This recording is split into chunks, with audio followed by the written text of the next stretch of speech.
Hi, wait a minute, this isn't my intro. Hey everybody, it's your buddy Beard Grizzly, and today I wanted to touch base with you guys on a couple things. Why?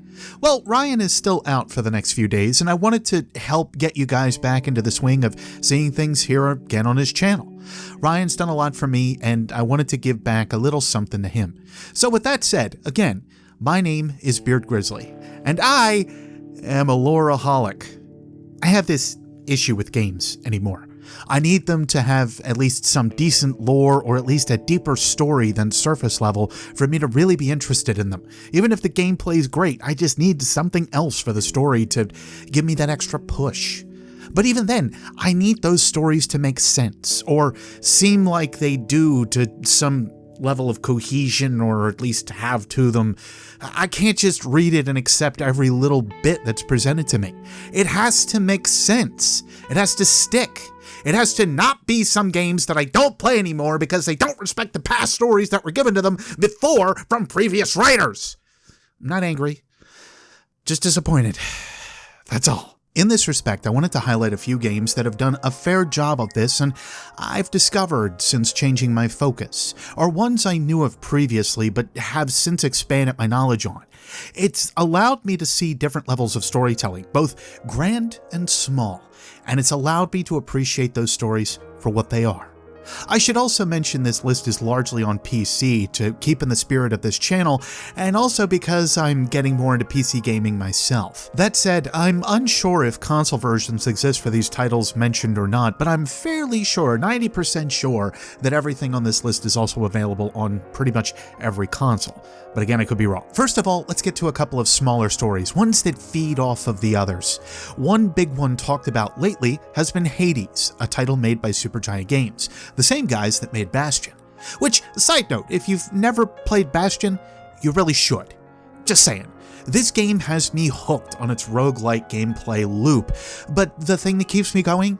Trying to find all the little bits of dialogue, the backs and forths, the ways that characters hash shit out with each other. These elements keep me going. Even if it's not true of Greek mythology 110%, it's still a homage to so many themes that exist within that time period. The Greek gods themselves, the lesser gods, and other immortals like the Furies and Nyx, the old Greek heroes like Achilles and others that you find throughout your journey through Elysium and other periods. The hints of chaos. All of these tie in so well with how things may have happened in the Greek pantheon, through other myths and legends. And all it would have taken was for someone to think on those ideas within those time periods for it to have been true. That's how believable and awesome Hades is. And I will tell you to check it out whenever you're able to, especially if you like roguelites of any kind, really. Azure Striker Gunvolt is a series that's been tricky for me to get into, but it's one that connects so many dots, similarly to other Mega Man style games, especially if I were to compare them to the X or Zero series games. There is a newer game that came out that does a fair job of interconnection and underlying themes called Gunvolt Chronicles. If you're a fan of 2D style platformers and jump and shoot mechanics, I definitely would recommend them. Also, just looking into the Mega Man Zero collection is another really good way to experience some of the old school connections that exist within this type of franchise.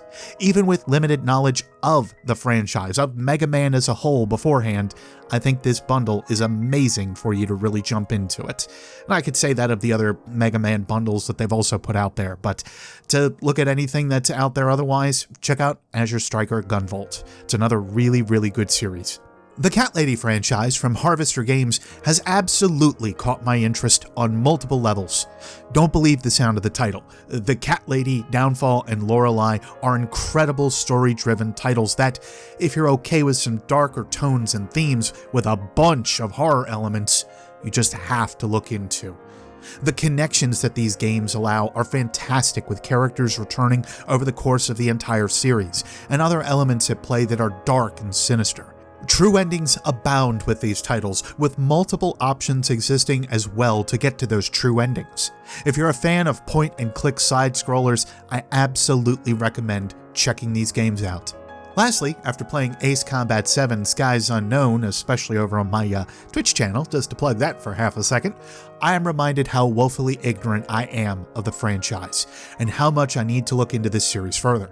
Ace Combat, like Bandai Namco's other title, Armored Core, really do have similar beats and paths behind them. From Software may not have anything to do with Ace Combat as a series, but it's really hard to push away that both have similar elements to them. Now, Armored Core may not have anything new that's coming out for it, and there's another title called Daemon Ex Machina that's somewhat in its same vein, but that's actually where Ace Combat continues the homage feel of what Armored Core used to be all about. Ace Combat 7 is absolutely the best of the series so far, in my opinion, and I'm going to go back to it at some point, not just to fly, but to understand the world's politics and ideals a bit more. AC7 itself deals with some rather deep but simple topics that are oftentimes overlooked as well. Simple stories can seek to tell you a lot that you may overlook or not think about for some time. I definitely recommend it, especially if you're looking for something that is not necessarily too heavy-handed with the lore. I think that this one is a great piece. With those few franchises out of the way, let me talk about the three that have absolutely gripped me to no end over the last several months, and in some cases, several years. The three stories that keep me coming back, hoping to find more embedded in the code of the game files, to find another piece of lore I missed before, or to find some possible connection to bolster a theory. These are the titles that are truly special to me.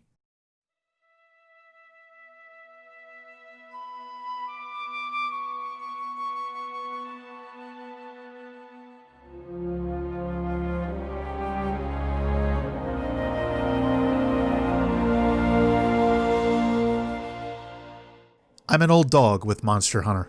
I've played this series since its inception in 2004, and Monster Hunter continues to keep me interested with most of the implied lore that it offers. You see, there's this extra level of storytelling that some of us oftentimes miss, but something that Souls-like players may be very familiar with. If written lore fails, visual lore may be something important to look into. Visual lore comes in all shapes and sizes with Monster Hunter, from possible connections with species of monsters like Kushala Daora and Valhazak, the growth of certain areas and vegetation of those areas, containment of monsters, the reason for some monsters to even exist, like that of Nergigante. All of these implied pieces that exist are just incredible, and whether we ever get an answer for them being true or not, I don't really care. That they're left open and continue to be enforced with each installment in the series tells me enough that the directors and writers are keeping this stuff in mind, or at least are thinking about the community that they foster and listening to those that end up coming up with these theories besides. And that is so important to growing a community and building it up around a video game series, especially about nature. Something that truly grips me about Monster Hunter, however, is its background. The ancient civilization and its fall. How we live in a post-apocalyptic version of the world they once inhabited and tore down, and how the monsters that exist today were once more sentient of what they are now. These are functions of importance you may miss and are important for understanding not only the new world and Monster Hunter world, but also the old world of the older titles, of why the inclusion of Fatalis in World's new update is such an important inclusion. These are matters that if you don't go into with an open mind, it just seems like they're there for no reason. But that's far from the case. And no, I'm not going to be sharing those elements here. The point of this is to highlight titles that do have this ingrained lore and do have these paths that can be explored for yourself. Monster Hunter World is just the tip of the iceberg. Make sure to look outwardly to this franchise's deep, rich, and important background before you lose yourself in the mire of the new world. For, like all things in nature, things are connected. And one of the major themes of Monster Hunter is, well, nature. In some ways, as funny a comparison as it may be, Animal Crossing fits that bill too. This idea of exploring your world, of seeing what it houses, of understanding it better, of coexisting within it. Some may call it hippie talk, but I call it making sense. Working with the things around you and not slaying everything that you come in contact with. That's important. Very important. the idea of the circle of life. Sometimes it's just a matter of survival. Sometimes it's that gray line. And in a lot of cases, I think as we go forward, that's going to be the most important piece to talk about.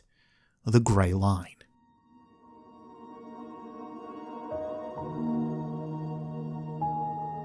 Remnant from the Ashes houses a similar story.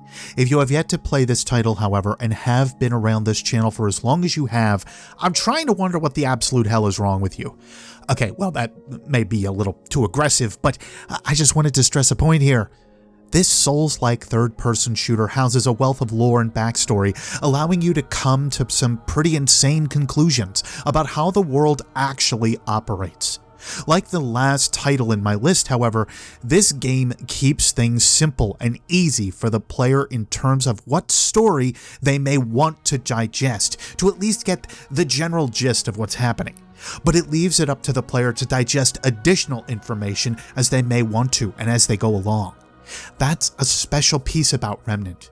The story is cohesive enough to follow along with, but the how and why are oftentimes mired, unless you decide to look further. In a lot of regards, it reminds me of stories of history in real life, and how some things are mired unless you decide to fully look into them more and more, to gain a better understanding of what's happening, and how it can change your outlook on, well, realistically everything.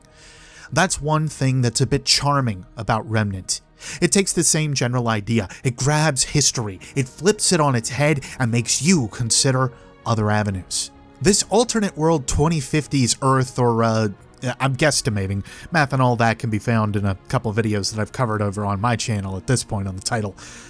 Anyway, this alternate reality Earth truly shines in how elements of the universe are sewn together. It's rare. That's something special. And though we also have the prequel to this title coming out in December, Chronos, I find and feel that we are far from done with this possibly limitless universe that is Remnant and its surrounding universe.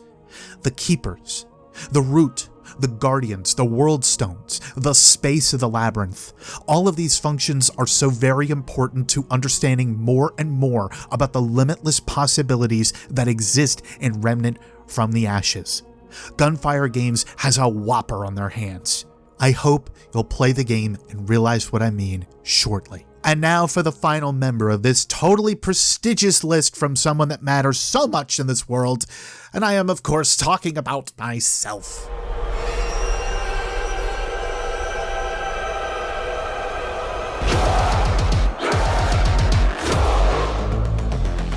Oh, come on, you didn't see this coming? Look, I know I'm not telling you guys anything new here, but I just have to highlight this regardless. The joke of Doom was always that it was, well, a shooter first, a story was just there for you to get from point A to point B, and that was really all that it was there for. I can understand that entirely, but what the guys over at id Software are doing now is truly special. This, game developers, game companies, game everything, is how you respect and show love to what was established in the past of your franchise. This is how you look back on a title and go, this game was just about shooting a lot of demons before, but like, let's add to that and actually build off of it. And you add this over-the-top story that makes no damn sense because you don't have all the pieces of the puzzle yet.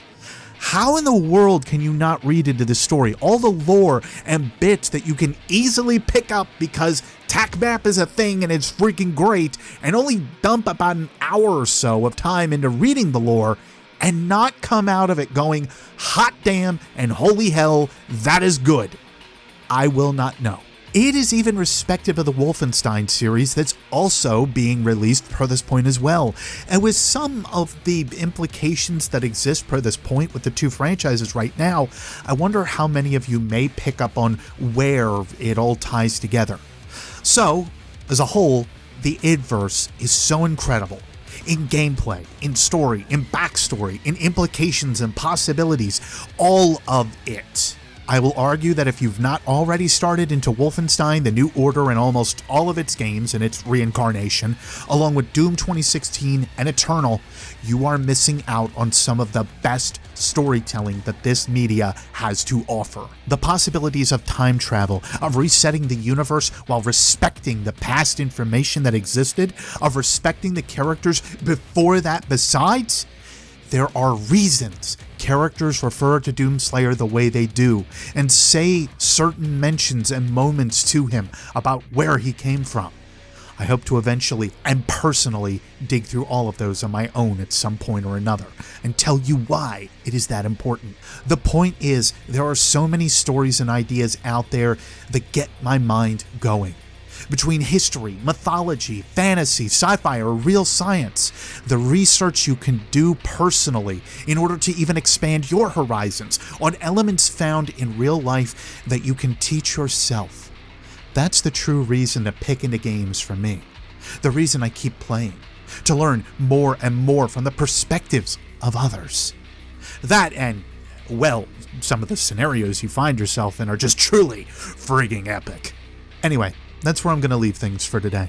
I'll simply say you can find me on Twitter, Discord, Twitch, here on YouTube under the same name, and I hope you guys have a great day otherwise. Today, however, is still very much about Ryan, and I hope you guys give him a big welcome back when he does come back. I hope you guys have some fun with this regardless, and thank you for taking the time out of your day to give me a chance. Now, in the spirit of everything, Ryan, This will probably take me a few takes if I'm at all honest. Anyway, that's been a video. I hope you liked the video. If you indeed liked the video in any way, shape, or form, be sure to hit the like button. If you hit the like button, it helps you, it helps me, it helps everybody involved in the video. If you hit the like button, please leave a comment in the comment section down below. I don't get nearly enough comments. What are your thoughts, feelings, and opinions on lore in video games and story in video games, and what other ones fit the same bill if they do like it does for me? Let me know down below. If you want to help out and support this video, then please share it on social media, Twitter, Facebook, and if you want to help out and support me directly, well, there's always Patreon. Anyways, guys, that's been a video, and I'll see you all next space time. Take care. Christ, Ryan, how do you do that outro?